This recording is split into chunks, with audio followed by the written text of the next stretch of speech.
Avatar Counsels, a reading of Chapter 12 of Ulmer's Avatar Emergency. Reading Ulmer encourages a deeper appreciation of the nuances and possibilities of language than does reading most any other theorist, so I find myself with a tab open to the online etymology dictionary and will begin by picking apart a couple words he uses. Chapter 12 is entitled Counsel, which has its roots in Latin and refers to a plan or opinion. The Immer Agency is meant to provide counsel to any organization that requests an alternative perspective to whatever problem be us in their context. But while concept Avatar consults, Ulmer states that in Flash reason, the crisis, the disaster itself, is Avatar.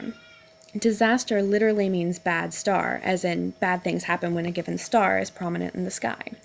In Gainesville, Florida's case, the ill-starred Avatar is Cabot Copper's Superfund site, an industrial area where chemical treatments for wood, as well as pine tar and its byproducts, have leached into the local aquifer, contaminating the groundwater. While no one decided to pollute the water, many are at fault for turning a blind eye to the situation. For Ulmer, language and Hollywood provide insight into the problem. Utility poles were the main item produced on the site, so Ulmer toys with the words a bit. Poles can be magnetic opposites, extremes, cold. Polis is the city, the place of citizenship held dear.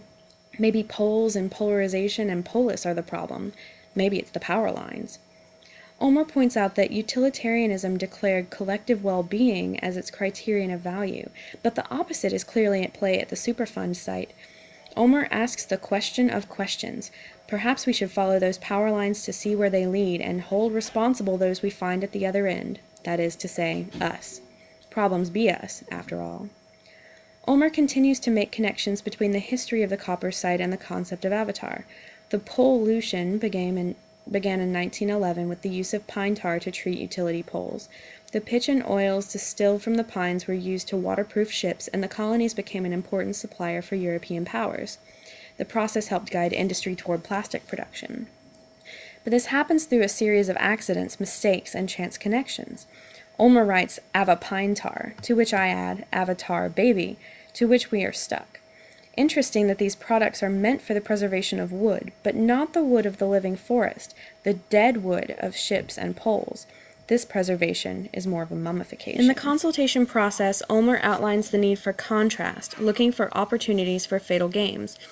I feel the need to re-emphasize that while fatal, as in the fatal strategy, which Ulmer defines to mean becoming what we already are, as the protagonist hero often does, is connected to both fate and death, but primarily to destiny. Ulmer makes a connection to Hollywood, a word preserved by Avatar, cites the game of Chicken Run from Bertrand Russell's reading of Rebel Without a Cause.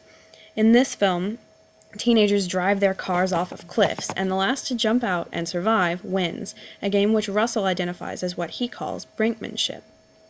This reminds me of the global climate change buzzword tipping point, the moment after which there is no turning back.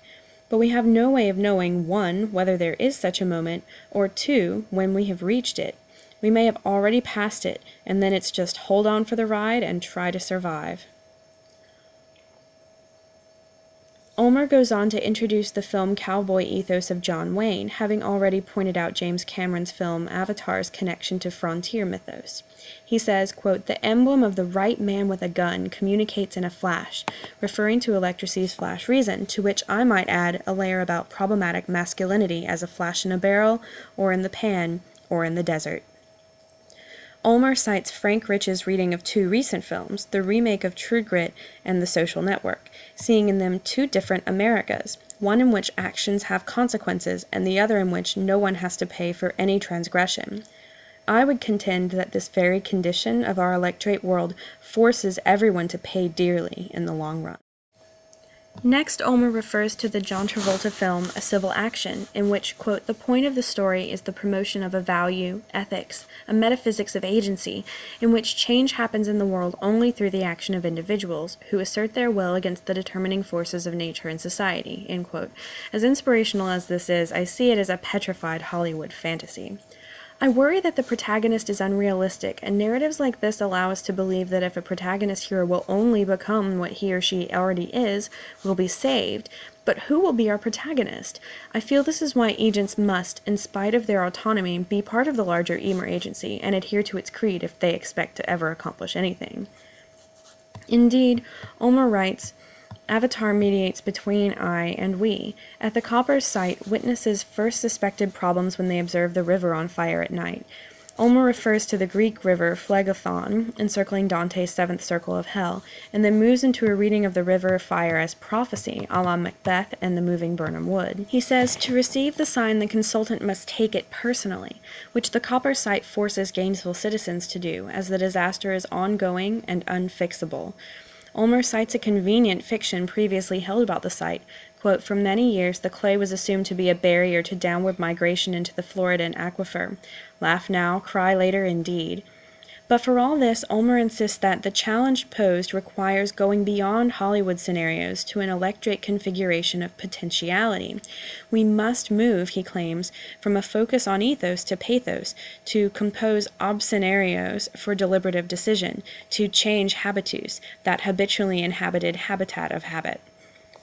Ulmer points out that, quote, our donor figures have shifted or evolved from consultants or guides to mercenaries, using the example of Mattie Ross's hired marshal in True Grit.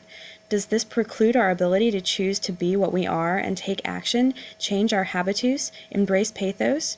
I don't think so. Ulmer explains that consultants should not try to explain the accident, but that it explains us, and let it help us think with the real. Consultants offer what he calls a parallax dimension, an alternative to conventional consultants that doesn't rely on the narrative, but on addressing the more fundamental problems of being. The challenge, Ulmer writes, is to extend the allegory of prudence into a practice of hegemony. We are always looking for that thing. He gives the example of the purloined letter, the crucial object hidden in plain sight that once found can open the problem up to flash reason, a revelation, an epiphany. The consultant's job is to find the letter, dare I say punctum, and tap into, quote, the event force in this universal substitutability.